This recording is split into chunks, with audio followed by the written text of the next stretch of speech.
कुंभ का ससुराल। बचपन से ही मैं अपनी माँ से महाकुंभ के बारे में सुनती आई हूँ।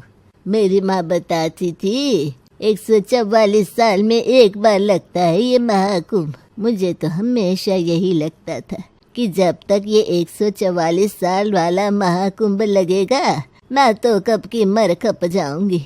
लेकिन देखो किस्मत वाली हूँ, 88 साल की हो गई लेकिन अभी भी सही सलामत बैठी हूँ। अरे दादी, मरे आपके दुश्मन, अभी तो आप 10-20 साल और रहोगी।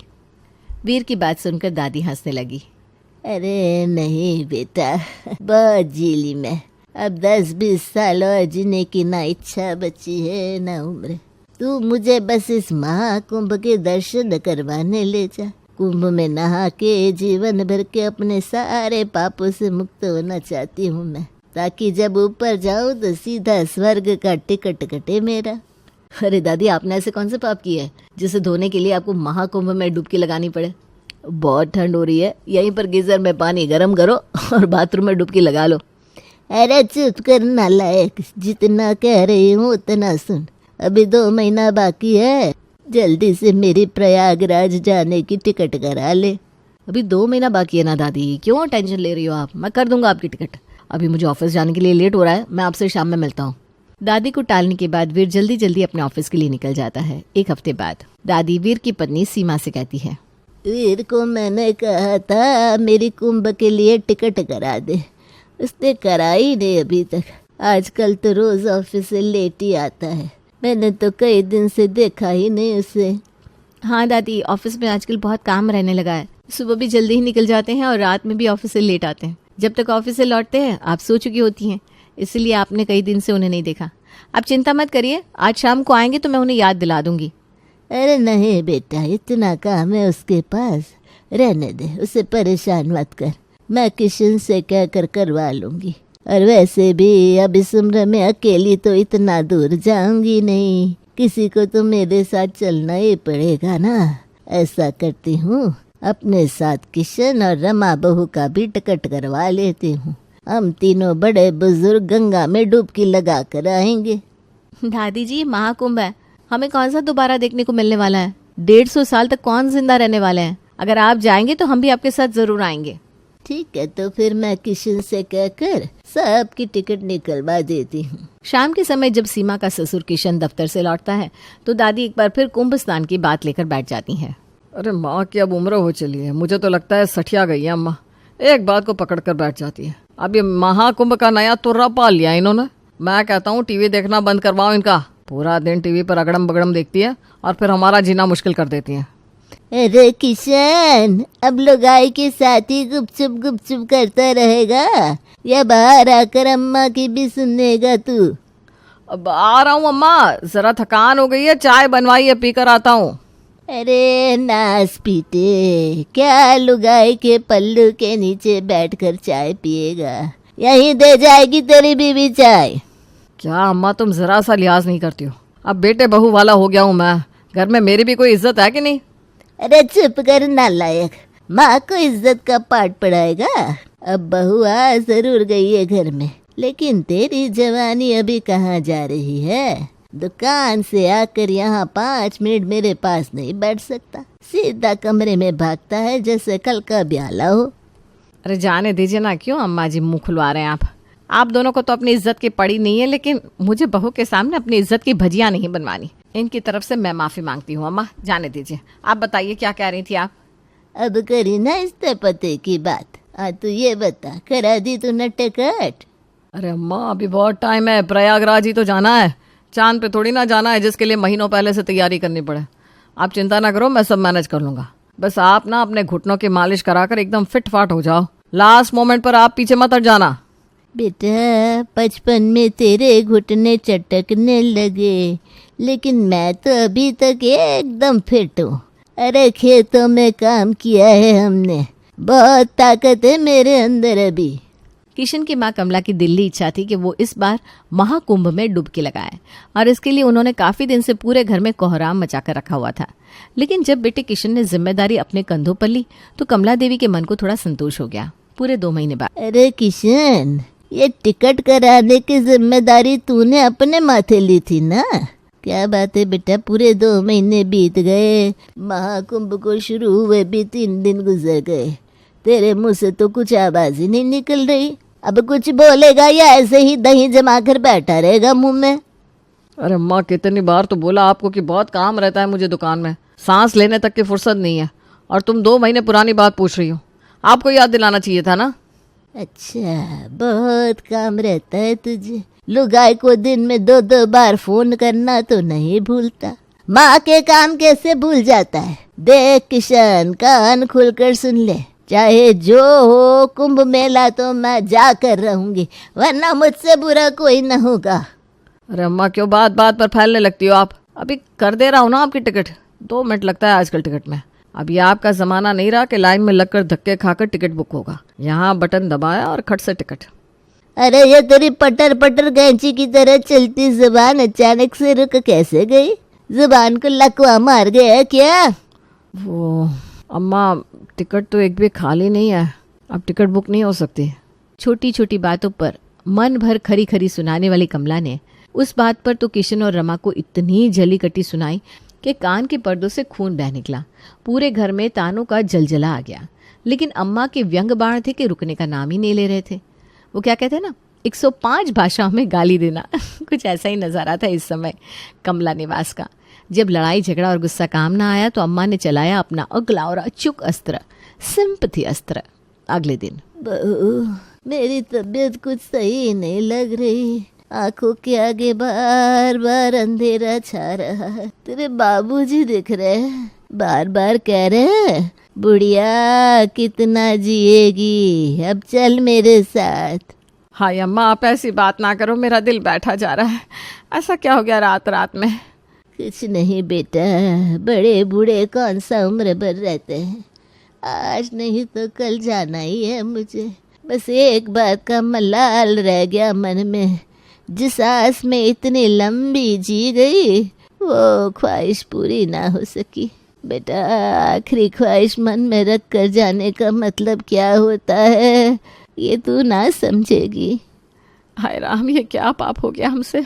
ये तो है ही चिड़चिड़े और जहरीले। मुझे तो ख्याल रखना चाहिए था अम्मा का। ये तो कभी मन ही नहीं आया कि ये आपकी आखिरी इच्छा भी हो सकती है। अम्मा, आप फिक्र ना करो, मैं कुछ करती हूँ। अम्मा की बातें सुनकर रमा का मन बड़ा भारी हो गया था। जैसे ही रमा कमरे से बाहर गई, दादी ने एक आंख खोलकर पोत बहू सीमा की तरफ देखा। गई क्या? हाँ दादी जी गई। जबरदस्त परफॉर्मेंस दादी जी, मजा आ गया। अरे आपने ऐसी एक्टिंग करी है कि मम्मी जी 2 लाख की भी टिकट मिल रही होगी ना, तब भी बुक करा देंगी अब आपके लिए। अरे माँ, इनकी कच्ची गोली थोड़ी ना खेली है मैंने, कुंभ स्नान तो करके रहूंगी मैं। सुनिए जी, चाहे जो करिए, लेकिन कुंभ तो हम जरूर जाएंगे। मैंने कह दिया मतलब कह दिया। ओ महारानी, तुम्हारे कह देने से ना टिकट मिलेगा ना होटल में कमरा। होटल में कमरा क्यों ना मिलेगा? आग लग गई है क्या सारे होटलों में? 10,000 का एक कमरे का 1 रात का चार्ज है। हमें 3 कमरे लेने पड़ेंगे। इतना दूर जाओगी, 2 दिन तो रुकना पड़ेगा। माँ से भाग दौड़ होने से रही। कहाँ पहुँच रहा है खर्च, कुछ समझ में आ रहा है तुम्हें? बस कह देने से सब नहीं होता। अम्मा की आखिरी इच्छा है और उन्होंने कहा कि अगर कुंभ नहीं तो प्रॉपर्टी भी नहीं, 1 फूटी कौड़ी नहीं देंगी हम लोगों को। दुकान भी अपने भतीजे मोंटू को देकर जाएंगी वो। देखो, ट्रेन की जगह बस से चल सकते हैं, लेकिन होटल का क्या करें ये बताओ। पति की बात सुनकर रमा कुछ देर के लिए शांत हो जाती है। एक उपाय है, मेरी दूर के रिश्ते की बहन है ना, वो प्रयागराज में रहती है, मैं उससे बात करती हूँ। मिलने के बहाने जाएंगे और मज़े से कुंभ स्नान करेंगे। ना हींग लगेगी ना फिटकरी, रंग चोखा ही चोखा। होटल के 60,000 बचाने की खुशी में रमा अपनी बहन को फ़ोन घुमा देती है। राम राम कल्लो जीजी, कैसी हैं आप? बड़े दिन से याद आ रही थी आपकी। कल तो आपके बारे में अपनी बहू को बता रही थी और उसके बाद जो हिचकी लगी मुझे, क्या ही बताऊं। सच्ची बहुत साल हो गए आपको देखे। वैसे अभी प्रयागराज का मौसम कैसा है? मौसम तो ठीक है रमा, लेकिन मूड मेरा बड़ा खराब चल रहा है आजकल। आजकल रिश्तेदार सब मतलब के यार हो गए। एक के बाद एक रिश्तेदारों की लाइन से लग गई है, जिससे देखो रिश्तेदारियां निकाल कर मुंह उठाकर चला आ रहा है। क्या बात कर रही हो? लेकिन ऐसा क्यों? अरे वही महाकुंभ लगा है ना इधर, हर कोई लगा है जुगाड़ में कि बिना खर्च के अमृत स्नान का पुण्य मिल जाए। एक बात बता, मन में इतना छल कपट रख कर कुंभ स्नान का क्या ही फायदा मिलेगा किसी को? तो विश्वास नहीं करेगी, अभी कलकत्ता वाली मौसी गई है और पता है जाते हुए मेरे पोते के हाथ में 10 रुपए पकड़ा गई। अरे अरे, मुझे तो पता ही नहीं था कि उधर कुंभ चल रहा है। ठीक बोल रही हो आप, लोग मौका ढूंढते रहते हैं आजकल दूसरे को परेशान करने का। अरे तू छोड़ना इन मुफ्तखोर रिश्तेदारों को। तू बता, अचानक जीजी की याद कैसे आ गई तुझे? वो जीजी, बस आपसे मिलने की इच्छा हो रही थी तो सोचा मिलाते हैं। ठंड के मौसम में घूमने का अलग ही मज़ा होता है, गर्मियों में तो मेरा नुक्कड़ तक जाने को भी दिल नहीं करता। अच्छा, आ जाना, क्या प्रॉब्लम है? कल्लू से कंफर्म करने के बाद रमा खुश होकर पति को बताती है। देखिए, रहने का इंतज़ाम तो हो गया है, लेकिन मैंने उसे सच नहीं बताया कि हम उससे मिलने नहीं बल्कि कुंभ मेले के लिए आ रहे हैं। कुंभ दर्शन करने वालों से तो वो पहले से ही उखड़ी बैठी थी। उन्हें बता देती कि मैंने भी इसीलिए फ़ोन किया है तो मुंह की खानी पड़ती।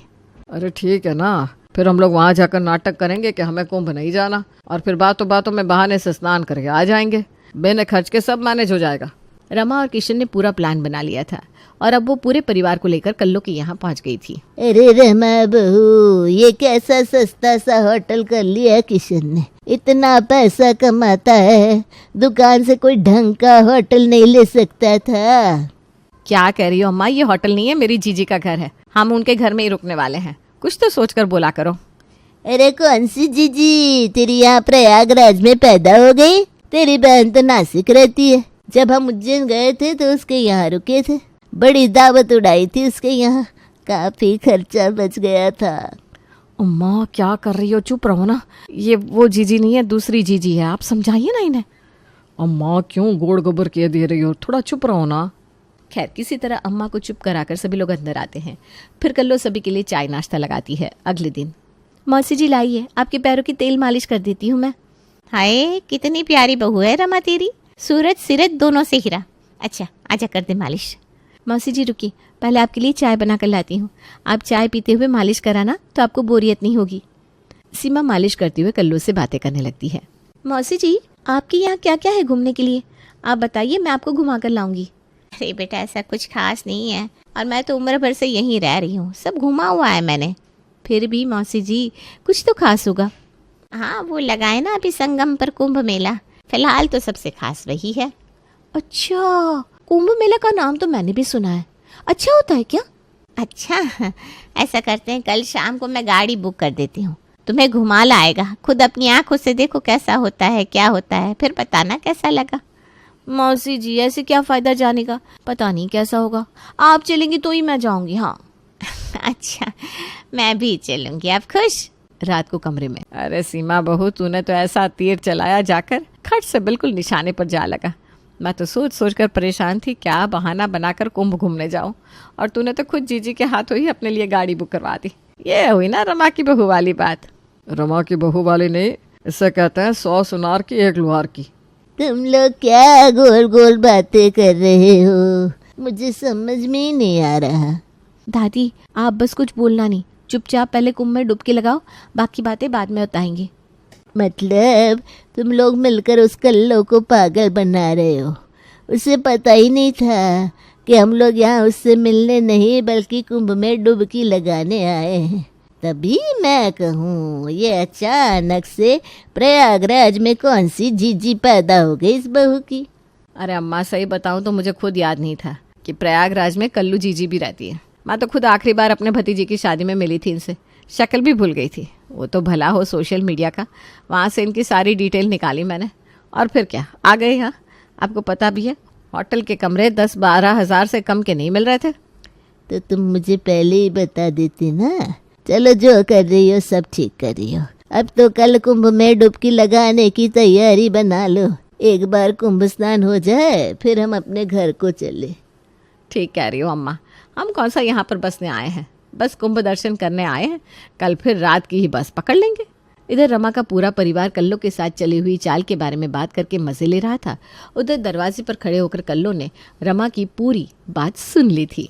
तो इसका मतलब रमा, तूने भी मुझे धोखा दिया। तू भी यहाँ पर उन मुफ्तखोर रिश्तेदारों की तरह सिर्फ होटल के पैसे बचाने के लिए आई है। अगर ये बात भी थी तो मुझसे खुलकर कह देती, मैं कौन सा तुझे अपने घर में आने से मना कर देती। लेकिन ये जो तूने मेरी भावनाओं के साथ खेल खेला है ना, इसके लिए मैं तुझे माफ़ नहीं करूँगी। अब तो तुझे मेरे इमोशंस को हर्ट करने की कीमत चुकानी ही पड़ेगी। अगले दिन अम्मा, रमा, उसकी बहू और बाकी के परिवार वाले कुंभ मेला जाने के लिए तैयार हो रहे थे। तभी उनके पड़ोसी गिरती पड़ती हालत में वहाँ आते हैं। कर लो बहन, एक गिलास पानी पिलाओ जरा। अरे भाई साहब, आपकी हालत तो बड़ी बुरी लग रही है। क्या बात है, किसी से लड़ाई झगड़ा हो गया क्या? अरे नहीं बहन जी, लड़ाई झगड़ा नहीं हुआ। वो तो मैं अपने रिश्तेदारों के साथ कुंभ मेला गया था। पूरी रात लाइन में खड़े रहे, तब जाकर सवेरे नंबर आया। और उसके बाद भी इतनी धक्का मुक्की, ऐसी मार कूट मची है वहाँ पर। स्नान करने के बाद वहाँ से निकलते निकलते मेरी हालत ऐसी हो गई। मैं तो कह रहा हूँ किसी भी बड़े बुजुर्ग और कमजोर दिल वाले को वहाँ जाना ही नहीं चाहिए। मैं तो बस किसी तरह अपनी जान बचा कर लौटा हूँ। क्या बात कर रहे हैं आप भाई साहब? बिल्कुल ठीक कह रहा हूँ बहन जी। अरे घर पर ही गंगा जल से स्नान कर लो, लेकिन वहाँ जाकर तो बड़ी बुरी स्थिति होने वाली है। वैसे आप लोग भी कहीं जा रहे थे क्या? सब लोग तैयार नजर आ रहे हैं। अब क्या बताए भाई साहब, हम तो खुद कुंभ ही जा रहे थे। वो मेरी बहन आई है ना, तो हमने सोचा बच्चों को घुमा लाते। क्या बात कर रही हैं आप? अरे इतनी बुजुर्ग महिलाएं आपके साथ है, वो कोई बच्चों को घुमाने लायक जगह है? साधु और नागा बाबा का ऐसा हुजूम चल रहा है कि ना पूछो। वहाँ की भीड़ देखकर ही घबराहट होती है। पड़ोसी तो कुंभ की सारी कहानी सुनाने के बाद वहां से लौट गए थे और इधर दादी को भीड़ और धक्का मुक्की के नाम से घबराहट होने लगी। रमा बस हो गया मेरा कुंभ स्नान, तू ऐसा कर कैंसिल कर, मुझे नहीं जाना कुंभ में। अरे भैया, भीड़ में मरना नहीं चाहती मैं तो इज्जत की मौत मरूंगी। बेटा तुम्हारी दादी सही कह रही है, मेरी बिना हिम्मत जवाब दे गई है। और मैं कौन सा जवान हो रखी हूँ, वहाँ भगदड़ मच गई तो मैं भी संभल नहीं पाऊंगी। तुम ऐसा करो, अपने घर वापस चलो, हमें कहीं नहीं जाना।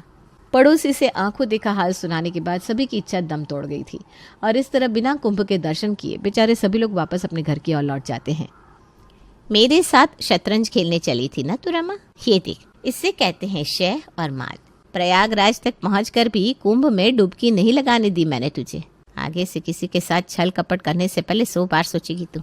अगले दिन रमा, जरा इधर तो देख, टीवी में दिखा रहे हैं प्रयागराज में कुंभ मेले की बहुत अच्छी व्यवस्था कर रखी है। ना कोई भीड़ है ना भगदड़। और तेरी बहन का पड़ोसी कह रहा था वहाँ भगदड़ मची पड़ी है।